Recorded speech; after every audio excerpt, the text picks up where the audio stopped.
हल्लीच आम्ही पुण्याच्या छावणी हेरिटेज रिसॉर्टमध्ये जाऊन आलो. अतिशय उत्तम एक्सपिरियन्स होता.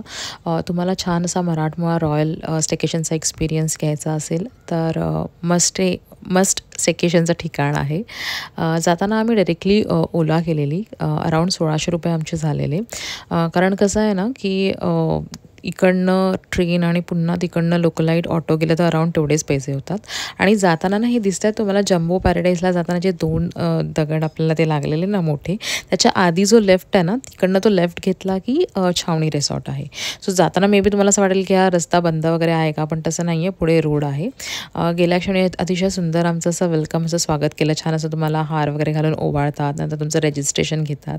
तर रजिस्ट्रेशन करताना पण ते जे पेन यूज केलं आहे ना, त्याचं पुरातन म्हणजे जुन्या काळचं असं इंकवालं पेन आहे. छान वाटतं. आणि नंतर मग आम्ही रूमवर गेलो. रूमवर जायला पण त्यांचं असं छान अशी छोटी व्हेइकल आहे यायला जायला, कारण थोडंसं डिस्टन्स जास्त आहेत. जाताना म्हणजे तुम्ही जेव्हा बुक करा ना रूम, सो त्यांचे असे वेगवेगळे रूम्स अवेलेबल आहे. आम्ही राहुटी म्हणून रूम बुक केलेला. सो मी जस्ट तुम्हाला ग्लान्स दाखवते, म्हणजे छोटी अशी होम टूर. ऐसपैस छान छान वाटत होतं राहुटीमध्ये.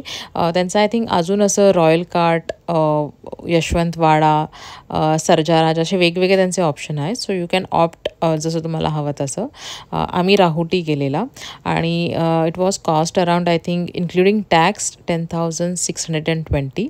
आणि त्यात ब्रेकफास्ट, लंच, डिनर आणि हाय टी होतं.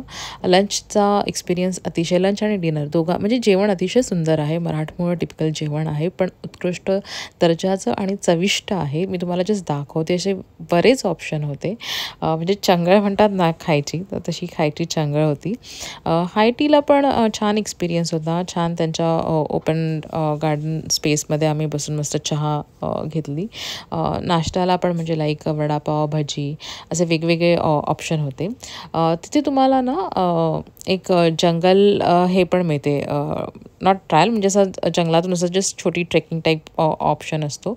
सो आम्ही तो ऑप्ट केलेला. It depends. हां, पण तुम्हाला ते पायी करावं लागतं, काही असं व्हेइकल वगैरे नसतं. सो बरेच जण नाही म्हणतात. तर फुल असं जंगलच आहे. आणि मग नंतर मेन रोडला येऊन मग पुन्हा त्या छावणीमध्ये जायचं असतं. स्विमिंग पूल आहे तिथे.